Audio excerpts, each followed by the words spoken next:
Ik ben Theo Metz en ik drum bij Abnormaal. Ik zit op de veerboot tussen Ameland en Holwert. En toen stond ik met een camera voor mijn kop plotseling. Dat was best wel apart. Nou, dan ben we het eiland opgegaan om de jongens van Abnormaal op te snorren. Ja, Theo. Goeiedag. Heel bij. Hey. Ja, ik was de peren al voeren en dan kwam mijn broer Theo die kwam binnen. Nou man. Ze zijn hier te filmen van Clipcar. Goeiedag Heem. Je moest met komen. Nou, dan gaan we die kant op.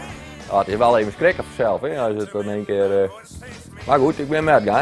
Maar wat is de bedoeling nou eigenlijk? Ze willen wat aan ons vragen. Nou, we zien het wel. Ja, dan doen we dat.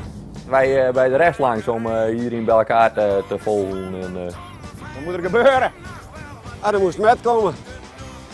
Ze zijn hier met een hele filmploeg van Clipcar. Komen opeens mijn kameraden aan en Clipcar is hier, zei ze. Nou, dan denk je van, hoezo of wat zullen we nou beleven? Ik ga met. Ja, staat wel op een motor. Ja, ik kom eraan. Nou ja, dan krijgen we wel een beetje een kick, want dan denk ik van, hé.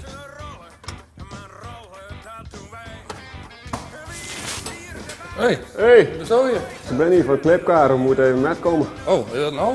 Ja, Ja, er werden opnames gemaakt. Wel apart. en onze manager moet ook met. Nou, dat is ook toevallig, die zit hiernaast de wc's te maken. Dat meest niet. Ja, zeker. Ja, daar waren vlak naast toevallig, dus dat kwam mooi. Jort! Ja, Jort! ja. Toen liepen we naar hem toe en er stond hij de play te borstelen. Ja, dat is natuurlijk niet leuk voor de jongen, maar ja, dat is het leven nou eenmaal. Toen ben we naar het café gegaan. Ik heb mijn motor aan de kant gekopt en een beetje een knap pakje aan. Hey, goedemiddag. Ja, we hadden een countryband en te later werden we vroeger voor een midzomerfeest hier op het strand, op zo'n strandfeest. En toen waren er dus mensen die zeiden gewoon van ja, je moet zingen met een cd met. Ze geloofden niet dat wij dat deden. Nou ja, dat is toch een opsteker voor je. Dan denk je van, en nu, ja, eigenlijk moeten we hier meer mee doen. Als ze denken dat het een cd is wat we doen, want het was gewoon live natuurlijk. En dan groeit er iets. En nu staan we dus voor TV Friesland. Met je kop voor de camera. Nou, prachtig toch? Dus, en dan, ja, dat is even apart. ja, dat is wel wat natuurlijk, hè. Want normaal had hij de grote bek en dan opeens dat ding op je wafel. Ja, dat zijn heel andere dingen natuurlijk.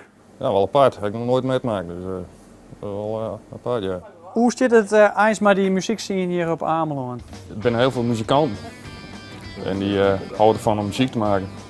Maar ook heel gevarieerde soorten muziek, zeg maar. Dus dat is van hardrock naar hoenpapa. Dat is, Leidt het Amelander volk aan je voeten? Nou, dat vind ik moeilijk te zeggen. Maar je merkt wel dat er mensen gewoon enthousiast zijn over nou, met name op dit moment over dit bandje. Omdat het nu eventjes, dit is nu even aan de orde, weet je wel. Abnormaal is gewoon hot op het Ameland. Ze binnen daarom ook dwanden met een album. Zanger Ab is behoorlijk idealistisch. En dat zullen we weten ook. Volgevreten managers in een lange rij. Met een bonus van een ton of vijver, Tim nog wel wat bij. Bijna alles zit erin. Het is die hele financiële wereld die op zijn kop staat en die gewoon opschoond worden moet. In duurzaamheid, zeg maar. Stel je trouwen. Een leuke meidje trouwen, dan is het jouw vrouw. Maar dat is natuurlijk niet zo. Jou bent haar man. En dat is een wezenlijk verschil. En dat moet je de wereld, die moet dat snappen. Dat dat zo is. Jou hebben ze niet een eigendom. Net zoals die hele klimaatverandering en zo. Je ziet dat dat eraan komt.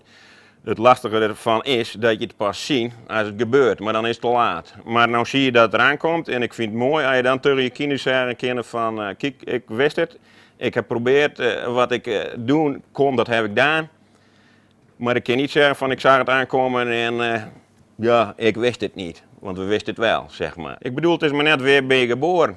Ik ben op Ameland geboren. Nou, als ik mijn moeder had met ter adoptie afstaan naar China, toen had ik nou Chinees praten. En dan had mijn kindjes t-shirtjes voor iemand maken geweest voor 5 euro. Nou, dat is niet best. Ik bedoel, als er nou zegt, dat verdient 5 ton bij die Clipcar. En dan zeggen ze echt, heeft er wel genoeg aan? Nou ja, 6 ton past mij beter, dat is heel menselijk. Maar in wezen is het systeem gewoon fout. Kijk, hier staat een boortoren. Die laat ons, stel je woont op een eiland en ze laden je zakken. Dat doet die gasboring. Die hadden dus nog een halve meter zakken laten. En geen mens die erover in zit. Nou ja, en dat soort zaken ben mooi om aan elkaar te stellen. En als je dan hoort dat die stapman van Shell, want die hoort ook bij die gasboring, en die met 9,4 miljoen naar huis gaat. Dan denk ik van, hoe krijg je dat op? En ik denk, als je hem vraagt, dat hij van rond dat nou even af naar 10 miljoen, dat hij ook zegt van, dat lijkt mij ook beter. Terwijl er nou rijen staan voor de voedselbank. Dan denk ik, en er was nou op het nieuws 16 miljoen mensen, 1 miljoen mensen weet niet als ze de eindjes nog aan elkaar knopen kennen. En als je dan zulke verhalen van zo'n man hoort, dan denk je van, nou, dat is voer voor een liedje natuurlijk. En zo ontstaat dat liedje. Ja, wel apart. Heb ik nog nooit meegemaakt. Dus wel apart, ja.